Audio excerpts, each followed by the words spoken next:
Sadhguru, can you speak about, you mentioned about the fact that it's not about trying to change past karma. So therefore, can you speak about the power of intention and why intention is so important? And you gave beautiful examples in the book that illustrated you can be doing the same thing, but somebody's intent, their intention makes all the difference for, more accumulated karma or not. Well, it happened once that Shankaran Pillai went to his lawyer and he wanted to divorce his wife.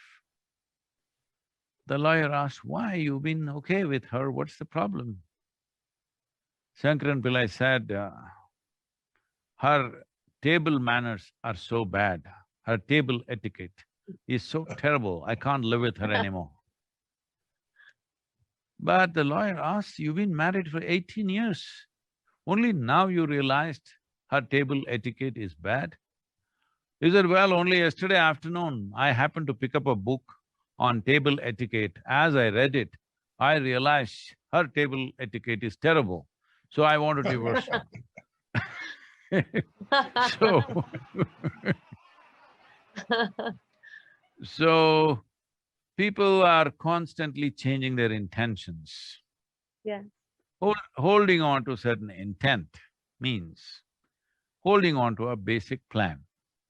Rest of the plan can go whichever way, whether it'll go as a straight line, as a curve or a zigzag, we don't know. There are many life situations. But the basic intent has to be held in place. Your intent cannot be held in place unless you change your identity, in the sense, if your identity is too much about your body or your intellect or your emotions, then you can only operate as an individual. So your intent is very important, but at the same time, more than the intent is a consequence of the type of identity you have taken.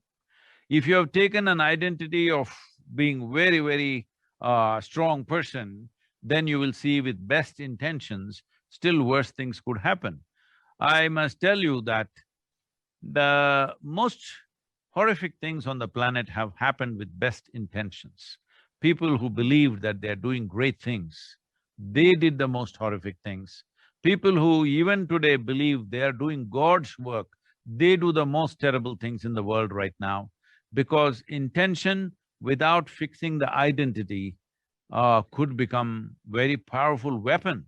The most important thing is to fix the identity. How small is your identity or how large is your identity will determine even what your intent is. Your ability to develop an intent, what sort of intent you are… Please understand this. Somebody who is committing a crime, he also has a strong intent.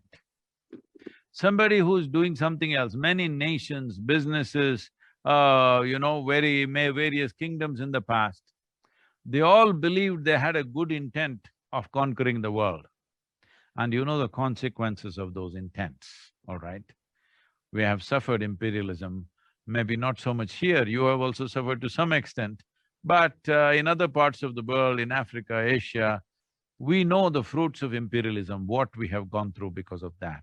But in their minds, their intent was a powerful, wonderful intent of their idea of a one world, okay? So it's very important that we first fix the identity. If you fix the identity as not a limited identity but as a cosmic identity, then intentions will naturally flow. See, whatever you identified with that you always have the best intentions. You don't have to culture those intentions. You have a little baby, now you don't have to think, I will do only good things to this child. It's rubbish, you don't even have to… you don't even need a thought like that, because you see it as yours. Naturally, all the intention is there. You just have to see the world as yours. You have to see this universe as yours and it is yours.